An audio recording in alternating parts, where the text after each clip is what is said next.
Dr. Meera Kumar is well known as a former diplomat. She is a member of the Indian National Congress. She was the Minister of Social Justice and Empowerment from 2004 to 2009, the Minister of Water Resources for a brief period in 2009, and the 15th Speaker of Lok Sabha from 2009 to 2014.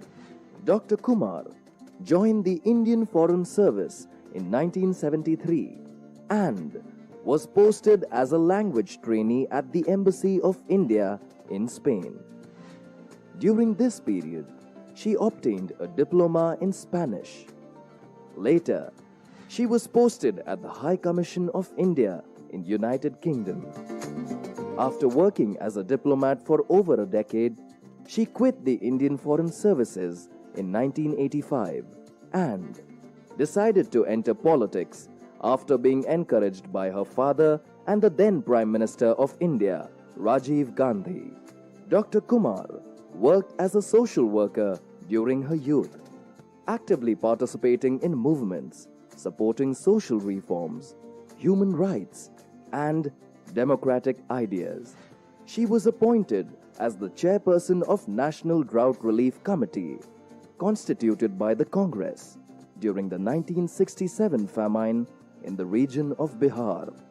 As the head of the commission, Dr. Kumar launched a family adoption scheme, under which drought-affected families were provided support from volunteering households. We warmly welcome Dr. Meera Kumar. I very humbly request Chief Guest Dr. Meera Kumar ji to empower the gathering with a speech. Over to you, ma'am. बहुत आदर सम्मान के योग्य Shri professor doctor Vishwanath Karad जी, मैं यहाँ इस भव्य सभा में आपको साधुवाद देना चाहती हूँ कराड़ जी कि आपने अपनी लगन और मेहनत से इतना भव्य, विशाल और आधुनिकता की ओर जाने वाला ये शिक्षण संस्थान खड़ा किया। श्री राहुल कराड़ जी, आप युवा हैं और स्फूर्ति और ऊर्जा से भरे हुए हैं। बहुत बड़ा स्वप्न देखते हैं और उस स्वप्न को कैसे पूरा किया जाए, इसके लिए हर समय लगे रहते हैं।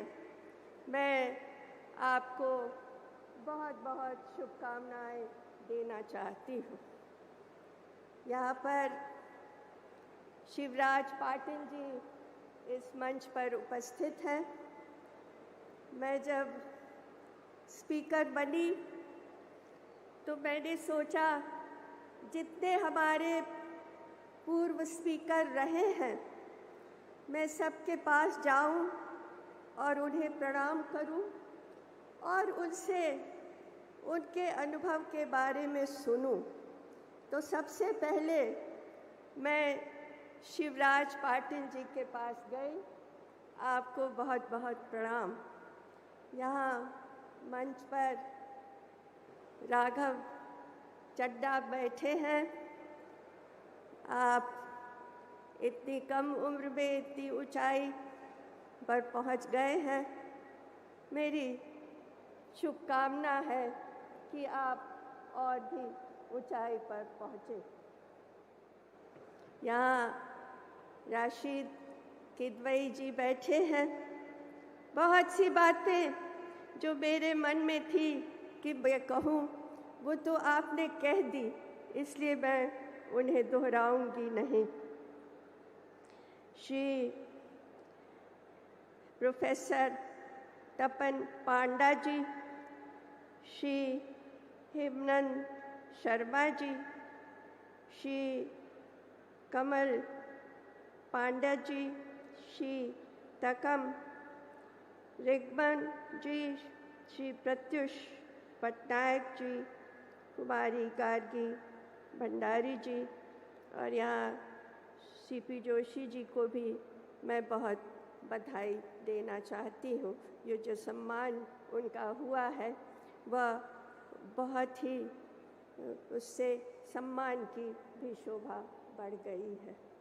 यहाँ इस विशाल पंडाल में उपस्थित मेरे बहुत सम्मानित भाइयों बहनों और जिनसे मैं ख़ास तौर से मिलने आई हूँ, इस पूना जैसे खूबसूरत शहर में, ऐतिहासिक शहर में, वो इस शिक्षण संस्थान के MIT स्कूल ऑफ गवर्नमेंट के छात्र छात्राएं, छात्र संसद के, भारतीय छात्र संसद के जितने सदस्य हैं, सबका मैं बहुत बहुत अभिवादन करती हूँ और उनका भविष्य बहुत उज्जवल हो, उनका मार्ग प्रशस्त हो, ऐसी कामना करती हूँ। इस छात्र संसद में मैं जितने सदस्य देख रही हूँ, इतने सदस्य तो मैंने, जब मैं भारत के लोकसभा की अध्यक्ष थी तो मैंने अपने संसद में भी नहीं देखी थी। मुझे बहुत खुशी हो रही है कि और दूसरी बात और कह दूं आपको, एक बात और कह दूं कि इतनी शांति भी मैंने अपने संसद में नहीं देखी जी।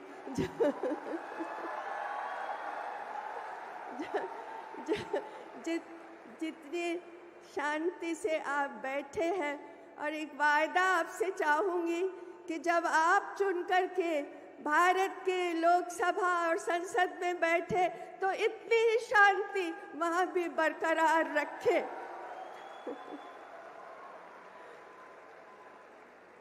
मैं चाहती हूँ कि इस देश के नवयुवा आगे आए और बागडोर संभाले और आगे आकर के आधुनिक भारत बनाए।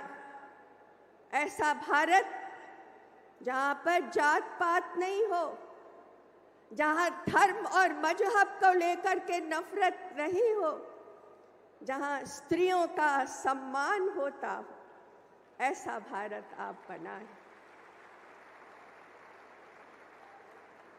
ये भी वादा मैं आपसे करवाना चाहती हूँ। तो मैं बहुत सारे रास्तों से गुजरते गुजरते अंत में राजनीति में आ गई और राजनीति में आने के बाद मैंने देखा, बल्कि पहले से ही देख रही थी,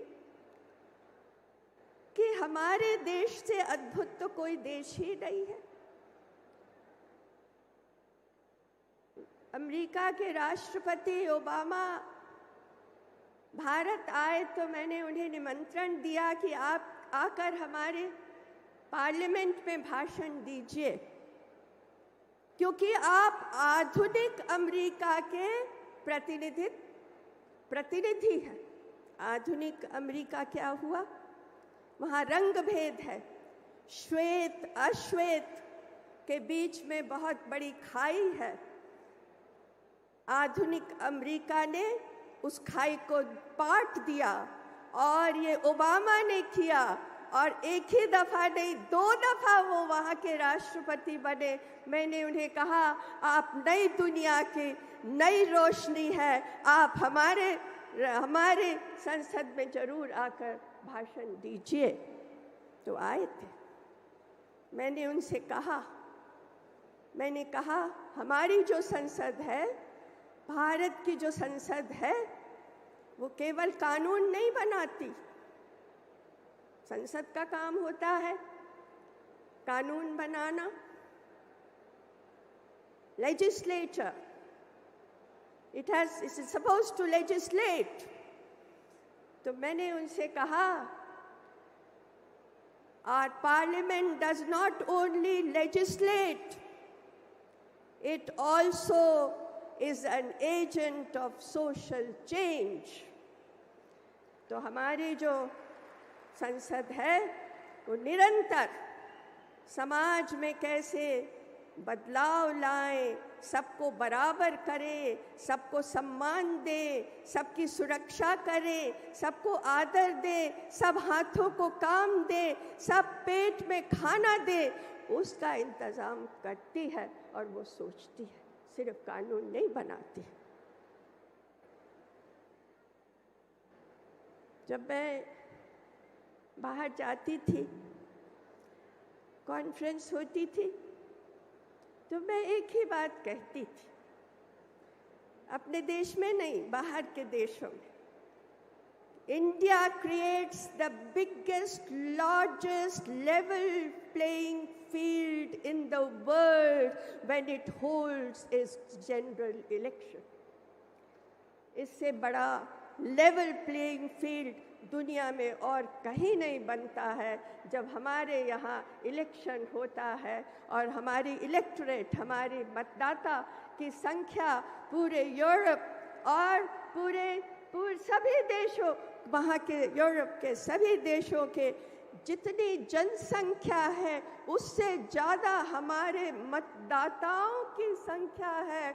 और जब वो इलेक्शन में आते हैं सब बराबर होते हैं, चाहे वो महल में रहते हो, चाहे उनके सर पर छत नहीं हो, चाहे उनकी तिजोरी में लक्ष्मी बंद हो और चाहे उनको 2 जून का खाना नहीं मिलता हो, सबके सबको एक ही वोट है। सब जाते हैं, लाइन में लगते हैं, चाहे वो प्रधानमंत्री हो, चाहे राष्ट्रपति हो, सब लाइन में लग करके सीक्रेट बैलेट में सीक्रेट गुप्त मतदान करते हैं। ये ऐसा सौंदर्य, ऐसा वैभव, इतनी खूबसूरती, इतनी चमक, इतनी रोशनी दुनिया में और कहीं नहीं है जो हमारे देश में है, और वो है कि हम सबको बराबरी का दर्जा देते हैं। तो जो हमारी पार्लियामेंट है, सबको उसको देखना चाहते हैं। मैं एक दफ़ा, मैं बाहर की बातें इसलिए ज़्यादा कर रही हूँ कि मैं बताना चाहती हूँ कि बाहर के देशों पे हमारे देश के संसद और हमारे देश के जनतंत्र का क्या प्रभाव है और वो उसके बारे में क्या सोचते हैं। तो जब मैं यूके गई तो वहाँ के स्पीकर जॉन बर्को, उनसे मैंने, वहाँ के हमारे पार्लियामेंट में तो 545 सदस्य हैं, जिसमें 2 नामित हैं, तो उनके ज़्यादा हैं। हमने कहा, उनसे पूछा, आपके तो सदस्य ज़्यादा हैं, आपकी कितनी पार्टियां हैं आपके हाउस ऑफ कॉमन्स में? तो उन्होंने कहा ये 8 पार्टी है। उन्होंने मुझसे पूछा, आपके यहाँ कितनी पार्टी है? मैंने कहा, हमारे यहाँ 39 पार्टी है। 39 पार्टीज वी हैव। आजकल 37 पार्टीज है। और उस समय राज्यसभा, लोकसभा दोनों को मिला करके 42 पार्टियां थी हमारे संसद में। और बहुत से संसद हैं जिनमें 1 भाषा, 2 भाषा है, बहुत हुआ तो 3 भाषा है। हमारी संसद में 22 भाषा है। 22 official languages we have in our parliament, which is unique in the world. सिर्फ 2 घंटे पहले उन्हें खबर देनी होती है अपने स्पीकर को, और मुझे आकर देते थे कि आज हम तमिल में बोलेंगे, आज हम मलयालम में बोलेंगे, आज हम असमिया में बोलेंगे, और मैं 2 घंटे पहले मुझे बता देते थे। तो मैं उस भाषा के इंटरप्रेटर को, अनुवादक को बैठा देती थी और कहती थी कि अब इस भाषा का अनुवाद करिए। तो ये सब हमारे संसद की ये विशेषताएं हैं। जब मैं स्पीकर बनी तो मैंने सोचा 2 काम मुझे करना है। मैं अगर फेल हो गई तो लोग ये नहीं कहेंगे कि मीरा कुमार फेल हो गई। लोग कहेंगे कि देखो पहली दफा एक महिला को स्पीकर बनाया था और वो संभाल नहीं पाई। महिला संभाल ही नहीं पाती, महिला इस योग्य नहीं है। पूरी की पूरी जितनी स्त्रियां हैं उन पर उंगली उठ जाएगी। मुझे ये चिंता थी। और दूसरी चिंता मुझे ये थी कि जब मैं कुछ संभाल नहीं पाऊंगी तो लोग ये नहीं कहेंगे कि मीरा कुमार देखो संभाल नहीं पाई। कहेंगे ये जो दलित होते हैं ये तो होते ही ऐसे हैं, ये कोई काम ढंग से नहीं कर सकते, देखो ये कर नहीं पाए। तो ये 2 सोच मेरे दिमाग में हमेशा रहती थी कि जब मैं काम करूं तो कोई उंगली न उठे। सबसे पहला काम किया कि हमारी जितनी किताबें हैं, पाटिल साहब, हमारी जितनी किताबें हैं, हमारे राजनीतिक से, जनतंत्र से, खास तौर से हमारी संसद से जुड़ी हुई, उसमें हमेशा पुरुषवाचक शब्द का ही प्रयोग हुआ है। ही, शी का प्रयोग नहीं है। हिज, हर का प्रयोग नहीं है। तो मैंने बुलाया अपने अफसरों को, कहा कि इसको तो बदलने का काम अब आज दिन से शुरू कर दीजिए, क्योंकि इसको बदलने में कम से कम 3-4 साल तो जरूर लगेंगे, क्योंकि इतनी सारी किताबें हैं। तो जेंडर न्यूट्रल बनाइए।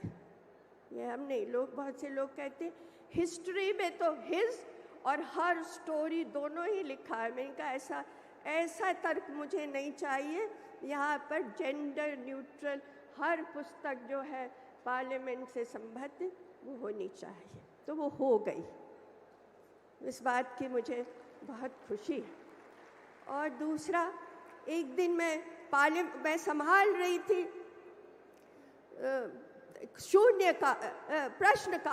प्रश्नकाल को मैं चला रही थी।